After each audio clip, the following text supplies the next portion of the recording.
ça ne pouvait pas aller plus mal que ça. Il y a quelques années, il y a un hôtelier qui m'appelle et me dit « Je voudrais mettre mon hôtel en vente et ça va très mal. » Alors, voici ce qu'il avait fait. Il avait commencé des rénovations importantes. Il avait engagé un architecte, il y avait un entrepreneur en construction, il y avait des sous-contractants et des fournisseurs de matériaux.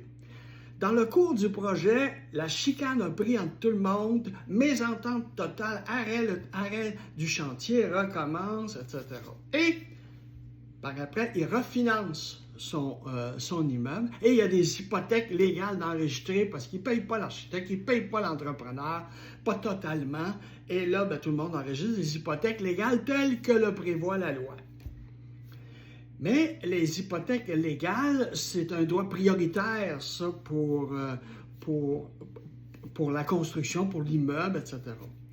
Alors là, il m'appelle et il dit, on voudrait vendre, puis clairer les hypothèques, payer tout le monde et payer le créancier également. Mais j'ai découvert que l'architecte et l'entrepreneur avaient débuté les travaux avant que le créancier enregistre son hypothèque de financement. Alors, ce qui fait que, ce que j'ai su, c'est que lorsque l'hypothèque légale de l'architecte et des entrepreneurs et sous-contractants ont été enregistrées plus tard, elle passait avant le financement. Alors là, l'avocat de la banque n'était pas content parce que la banque venait de perdre son premier rang. Alors, l'avocat de la banque a mis son emprunteur, l'hôtelier, en défaut. En défaut de respecter, il a demandé le remboursement de son prêt. Mais là, personne, aucune institution financière va prêter s'il n'y a pas ce qu'on appelle le certificat d'achèvement des travaux ou le certificat de fin des travaux rédigé par l'architecte, parce qu'il y avait un architecte, le professionnel au dossier, c'est l'architecte.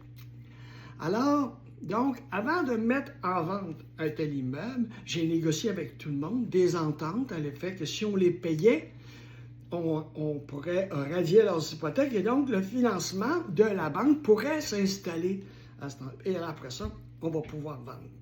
Alors, c'était une vente beaucoup plus compliquée, mais j'ai vendu. C'était une vente beaucoup plus compliquée que prévu et l'hôtelier a retrouvé toutes ses billes, il n'a pas perdu d'argent et il a été heureux à la fin de la transaction. Alors, si vous voulez avoir plus d'informations, comme moi, je suis un courtier immobilier en hôtel, mon nom est Jean-Louis Racine. Donnez-moi un coup de fil. Appelez-moi pour discuter de votre projet. Et quel que soit le projet, on va trouver des solutions. À la prochaine. Merci.